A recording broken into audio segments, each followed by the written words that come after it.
Pelo sinal da Santa Cruz, livrai-nos Deus, nosso Senhor, dos nossos inimigos. Em nome do Pai, do Filho e do Espírito Santo. Amém. Meu Senhor e meu Deus, creio firmemente que estás aqui, que me vês, que me ouves. Adoro-te com profunda reverência, peço-te perdão dos meus pecados e graça para fazer com fruto esse tempo de oração. Minha Mãe Imaculada, São José, meu Pai e Senhor, meu anjo da guarda, intercedei por mim.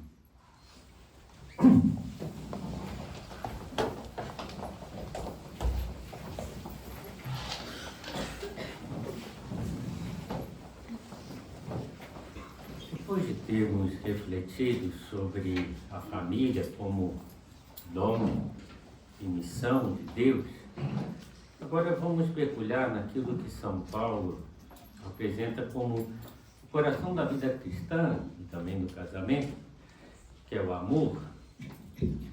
E ele nos oferece, na primeira epístola aos Coríntios, um verdadeiro hino do amor, que se tornou uma poesia, se tornou até música na igreja. E esse hino não fala de um amor qualquer, como nós vamos considerar, mas do ágape, o amor que vem de Deus e que se doa sem reservas. E quando aplicamos esse hino ao matrimônio, ao casamento, descobrimos algo bem profundo, que todos os esforços humanos, todas as virtudes, todas as conquistas dentro da família só têm sentido se estiverem enraizadas no amor. É como o alicerce da casa. Sem ele, por mais bela que seja a construção, desmorona ao primeiro vento. E, como dizíamos, não se trata apenas de sentimentos passageiros ou de uma paixão intensa dos primeiros anos. O amor verdadeiro é mais profundo, é decisão, é entrega, é fidelidade, é escolha. Uma vez eu estava dando catequese para umas meninas de 7 anos, no colégio lá em Curitiba, que eu fiquei muitos anos. E eu não lembro que época do ano que era, mas eu estava falando que Jesus foi a única pessoa que escolheu a sua mãe, né? Aí as crianças, né, de 7 anos começaram a falar, eu também escolhi a minha. Elas estão falando aqui, né? Fiquei pensando. Aí eu perguntei, vocês escolheram suas mães? A resposta da turma inteira, em coro, sim! Aí eu fui para casa pensando naquilo, né? Eu fiquei um pouco assustado com a resposta, não esperava.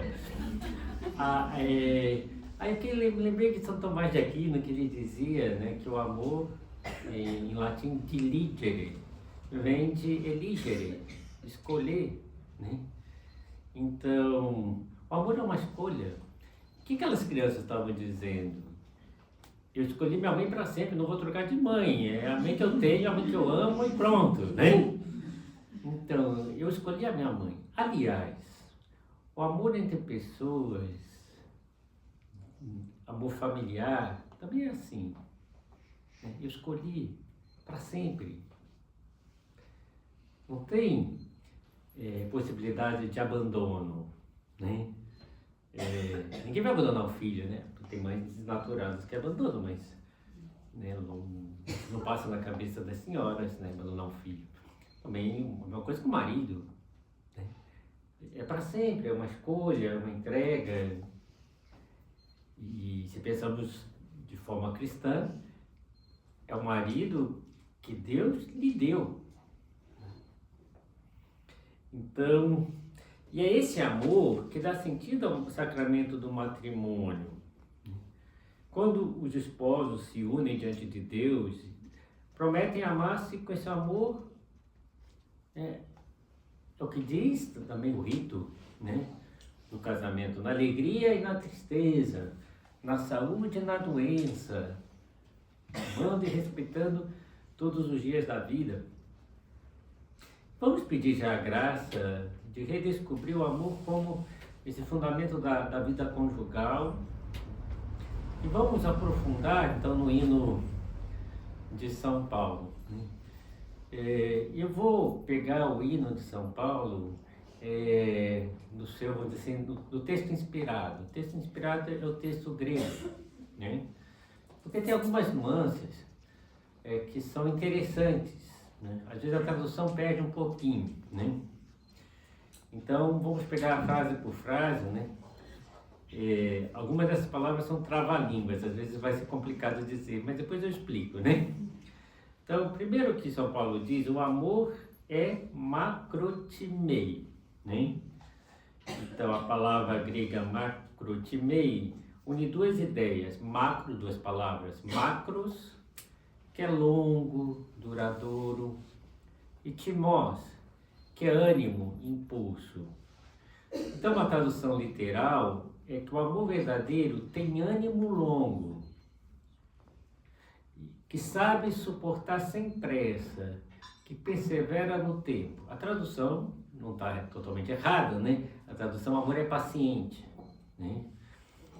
Mas aplicado ao matrimônio, significa que o amor conjugal não se mede por entusiasmos passageiros, mas pela capacidade de esperar, de aguentar, de manter-se firme, mesmo quando o outro, o cônjuge, revela suas fragilidades.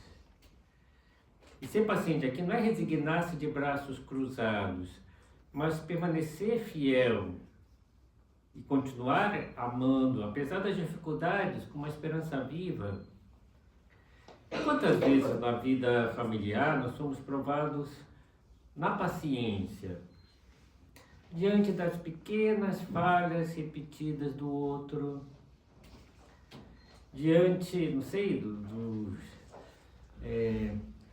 da demora em aprender dos filhos, que é normal, as crianças demoram para aprender, diante das limitações do cônjuge, diante dos defeitos de caráter, porque todo mundo tem defeito, nós também temos, e o cônjuge, no caso das senhoras, também. E é fácil querer resultados imediatos, isso é um problema. Querer que tudo mude de uma hora para outra. O amor verdadeiro sabe esperar, sabe perseverar, sabe suportar. É nessa paciência que se esconde o caminho de santificação. Quando aceitamos as dificuldades da convivência, não como obstáculos insuportáveis, mas como uma oportunidade de crescer na generosidade, na humildade, na doação. Quando suportamos com serenidade aquilo que nos incomoda, mas não só ficamos resignados com a coisa, mas amamos a outra pessoa com seus defeitos. Uma vez eu estava numa igreja, nem sei quem é a senhora, também vocês não vão saber, eu estava na igreja da Imaculada, ali no centro, e entrou uma senhora para conversar. Aí ela falou assim, padre, né? Vê se dá para ser feliz desse jeito, né? Começou assim a conversa, né? Porque meu marido, falou mal do marido, falou mal. Porque meus filhos, aí falou mal dos filhos, aí falou mal do trabalho, falou mal de tudo, né? Aí no final ela falou de novo, dá para ser feliz desse jeito? A minha resposta, dá. Se a senhora não suportar o marido, não suportar os filhos, não suportar o trabalho, mas amar o marido, amar os filhos, amar o trabalho, né? Quando a gente está querendo só suportar, já está muito longe do ideal, né? Então, esse amor perseverante, que é reflexo, estamos falando que é o amor, que é doação, que é caritas, que é ágape, é um reflexo do coração de Cristo. Quanto Cristo suportou das nossas fraquezas, até hoje. Quanto Ele aguenta as nossas quedas. Como tem uma paciência infinita conosco. E a gente não vai ter paciência com os outros? E Deus nos pede que façamos o que Cristo fez dentro do lar. Essa paciência é vivida dia a dia, nos pequenos atritos, que vai construindo um matrimônio sólido, que gera um ambiente de paz. a segunda palavra, né? O amor é cresteu etai, né? O que significa essa palavra? Parece um palavrão, né? Significa agir com bondade, mostrar-se amável, disposição em fazer o bem. Em grego parece que é mais rico, né? Então, se a paciência não é só suportar, mas tem muito a ver com suportar com firmeza, com perseverança, aqui se fala de bondade, né? Na vida conjugal, o amor não se limita a tolerar o outro, mas procurar ativamente o bem do outro. Uma esposa não ama de verdade apenas porque aguenta o defeito do esposo. Ama de verdade quando procura alegrá-lo, né? Quando se adianta em pequenos gestos de serviço, que torna a vida leve, a vida agradável. Então, é encontrar formas concretas de fazer bem ao esposo, de dar atenção, de apoiar as suas lutas, as suas fadigas. O amor bondoso não fica na teoria, se manifesta em gestos concretos, um sorriso quando o marido chega cansado em casa, uma palavra de encorajamento, uma ajuda silenciosa, né? Um tempo dedicado ao marido, não só aos filhos. Tem marido que reclama disso, né? Ela dá muita atenção para os filhos e para mim não sobra nada, né? Estou exagerando, né? Mas muitos reclamam disso, né? Que a mulher dá muita atenção, né, às crianças, vamos dizer assim. E quantas vezes as crises familiares poderiam ser evitadas se houvesse mais bondade no dia a dia? Será que as senhoras estão convencidas que tem que ser bondosas, né? Né? Porque às vezes a gente esquece disso, né? A bondade é um reflexo do próprio Cristo. Jesus Cristo passou pelo mundo fazendo bem, curando, consolando, perdoando. Isso que Deus nos pede dentro do lar, que passemos pela vida familiar fazendo bem, sem esperar aplausos, sem esperar reconhecimentos. Então, amar de verdade é ser bondoso, é transformar o lar em um lugar que todos se sentem valorizados, respeitados, apoiados, né? É fazer da casa um lugar de acolhimento, não de tensão. Pode ser que alguma mãe gere tensão em casa, hein? Chega a mãe e todo mundo fica tenso. Tem alguma coisa errada aí, né? De acolhimento, não de tensão, né? Mas para isso é preciso bondade. Quando eu falo bondade, não estou falando que não tem, né, bondosidade, não é ser mole, né? Tem que corrigir. Fazer o bem é corrigir também os filhos, é colocar limites, porque eu quero o bem do filho, então eu coloco limites. Mas a forma de colocar limites que pode ser, né, mais suave ou menos suave. Depois, São Paulo diz, o amor não é zelói. Aqui tem uma visão mais positiva e uma negativa. Quando fala não é zelói, está falando que não é o negativo. Porque zelói pode ser zelo, cuidado, né? Mas zelói também, e aqui é o sentido na frase de São Paulo, é inveja, ciúmes, ressentimento diante do bem alheio.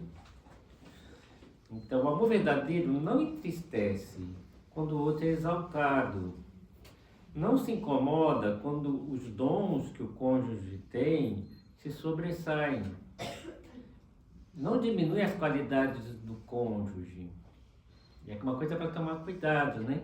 Às vezes o esposo tem bastante qualidades, mas a esposa só reclama, então ele pensa que não tem, né? Então não abaixar o outro, não rebaixar o outro. Então, pelo contrário, o amor se alegra com as vitórias do outro, né? Vibra com o seu crescimento. E no matrimônio se traduz em não transformar a relação em uma competição velada. Você fala, mas padre, isso daí não vai acontecer. Acontece em muitas casas, uma competição velada, né? Que um tenta provar que é mais importante, que é mais capaz, que é mais digno de reconhecimento. E tem lares que se desgastam porque um dos dois não suporta ver o outro sobressair no trabalho, receber elogios, ser mais admirado pelos filhos, né? Então, o amor verdadeiro vence a inveja. Tradicionalmente em português o amor não é invejoso, né? Porque entende que o triunfo do outro, do cônjuge, é o triunfo próprio. A alegria do esposo é a alegria das senhoras, a vitória do esposo é a vitória da senhora. No matrimônio, os dois já não são dois, mas uma só carne. Então, tudo que é bem dele é teu bem também. Então, esse versículo, né, é um convite à generosidade interior, agradecer a Deus pelos bens do outro, pelas qualidades do outro. Às vezes, agradecer ao próprio marido, né? Às vezes as mulheres, não, eu não posso elogiar muito, senão eles né, deixam de fazer as coisas que tem que fazer. Não, pode elogiar sim. Né? E não apagar a luz, né, o brilho do esposo. A próxima frase de São Paulo, são duas palavras difíceis em grego, mas eu vou só citar e depois eu explico. O amor não é perpereuetai nem physiotai. São palavras fortes essas duas, né? A primeira indica vanglória, ostentação e exibição. E a segunda significa encher-se de si mesmo, inflar-se.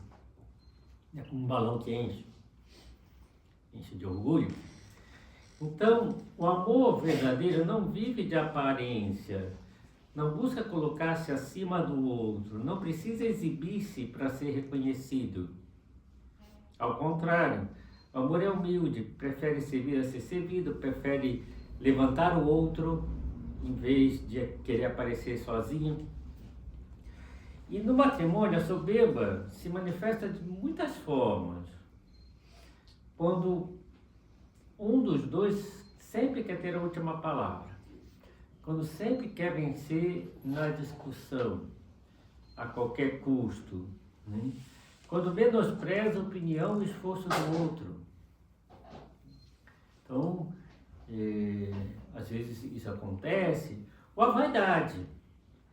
Quando se procura o aplauso, o reconhecimento. Às vezes até a pessoa fala, né? Ninguém me reconhece, nem reconhece o que eu faço nessa casa. Eu sou uma incompreendida, ninguém valoriza o que eu faço, né? Essas reclamações assim que você fala, puxa vida. Então, depois, o amor conjugal não é palco de competição, mas espaço de comunhão. Porque onde reina o orgulho, a comunicação se interrompe. E onde há humildade, abre-se espaço para o diálogo sincero, para a escuta atenta, para aprender do outro. Para uma construção conjunta. Outra coisa, né? Amar sem soberba significa saber reconhecer as falhas, os limites e pedir perdão quando se erra. Então, eu peço desculpas quando eu erro. É bom pedir desculpas. Todo mundo erra. Né? Todo mundo erra, mas pouca gente pede desculpas. Também valorizar o outro e cortar a ironia, o desprezo. Né? Porque isso machuca.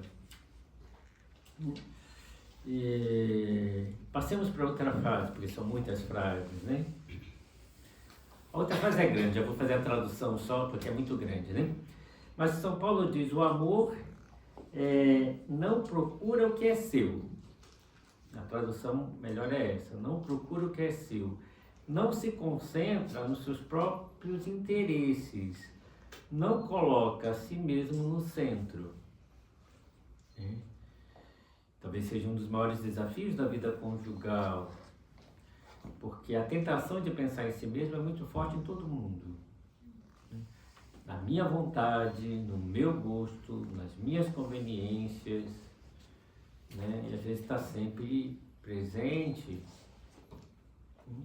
Esses pensamentos aí, ele tem que me ajudar porque eu estou com muito trabalho, mas ele também está com muito trabalho, né? A pessoa começa a centrar em si e não vê o resto, né?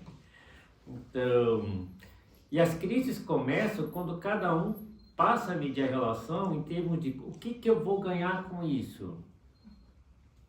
O que estão fazendo por mim? A pergunta correta não é essa.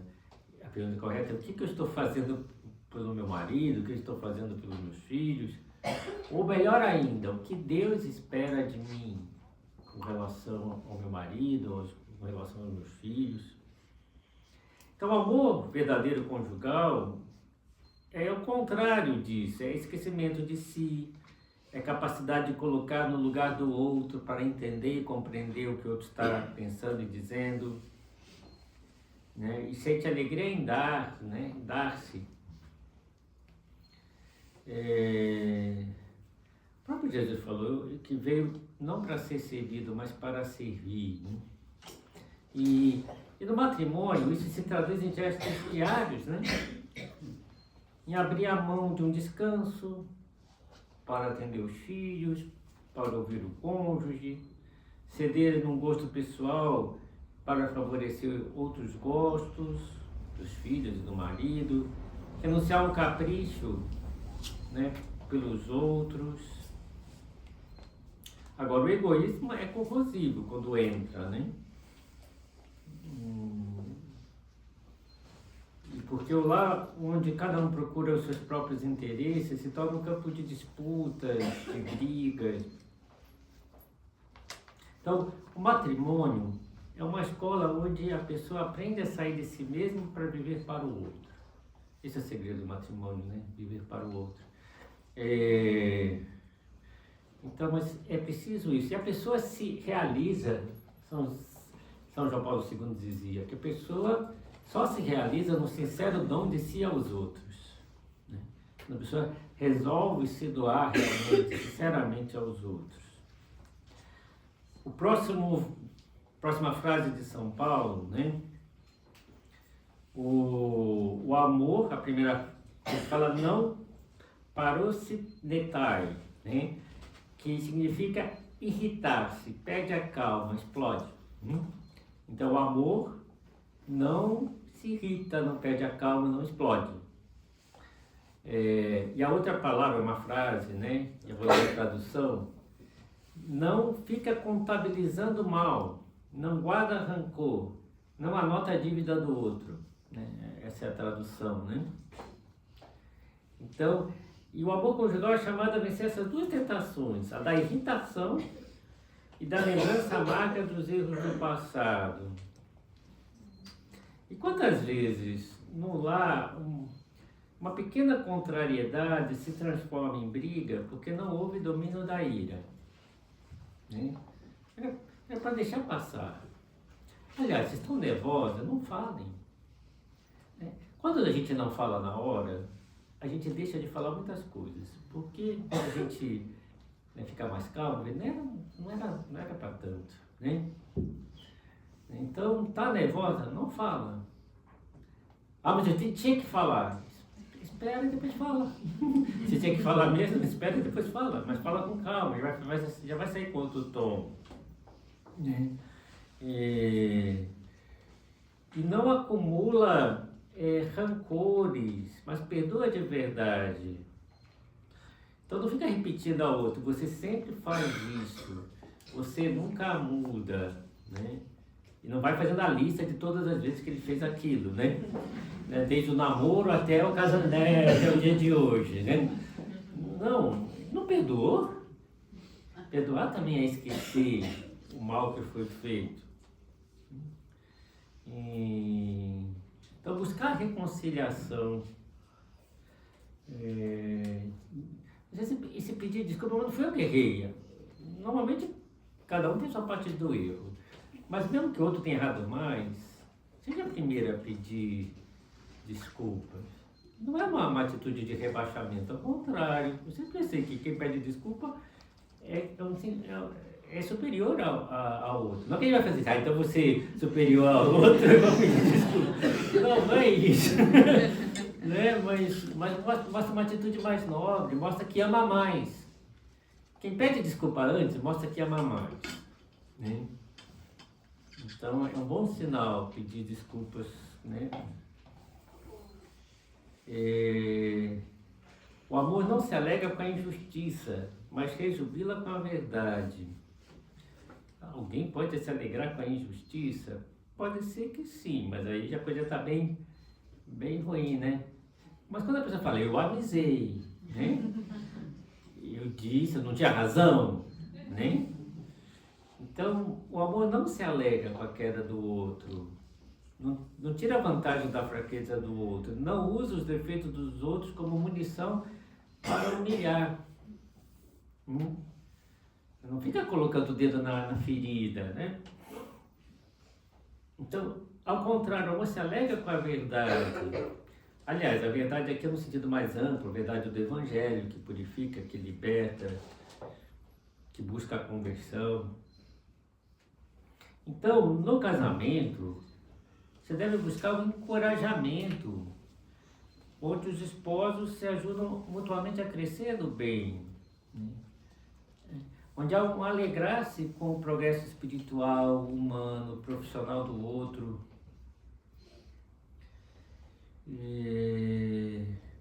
Então, alegrar-se, né? Alegrar-se com o bem do outro, alegrar-se com a verdade.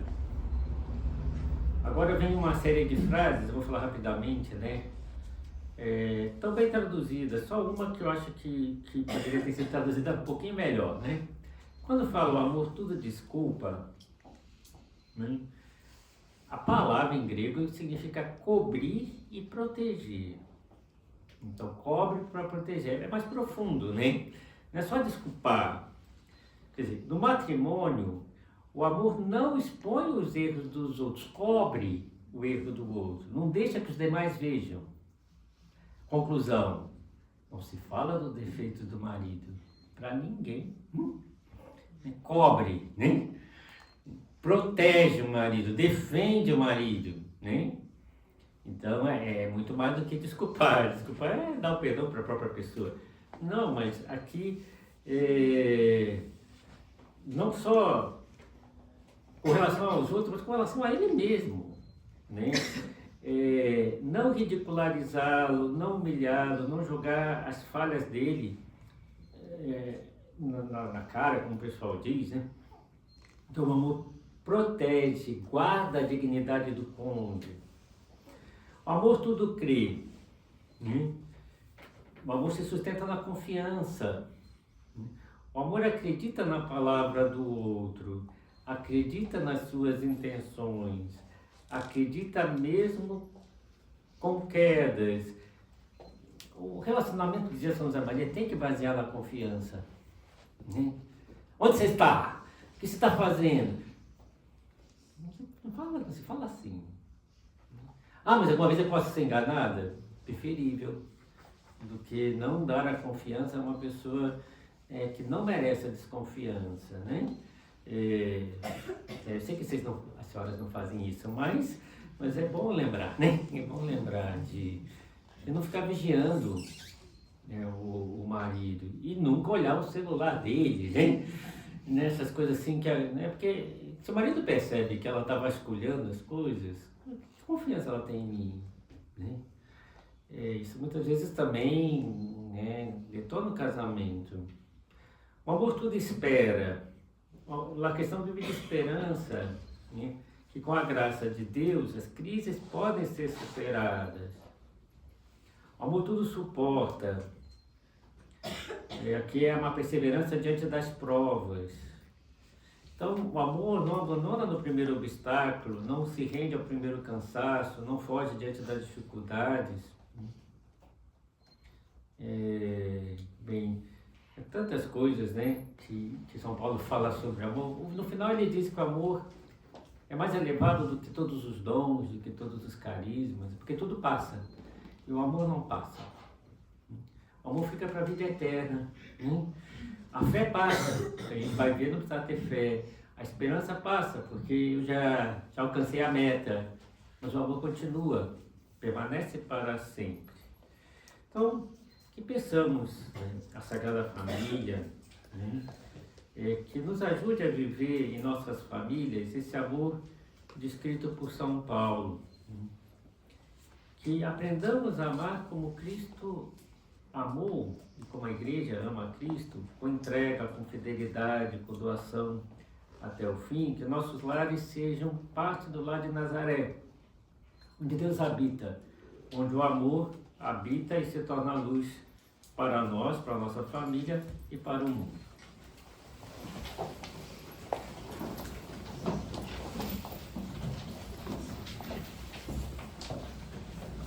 Dou-te graças, meu Deus, pelos bons propósitos, afetos e inspirações que me comunicaste nessa meditação.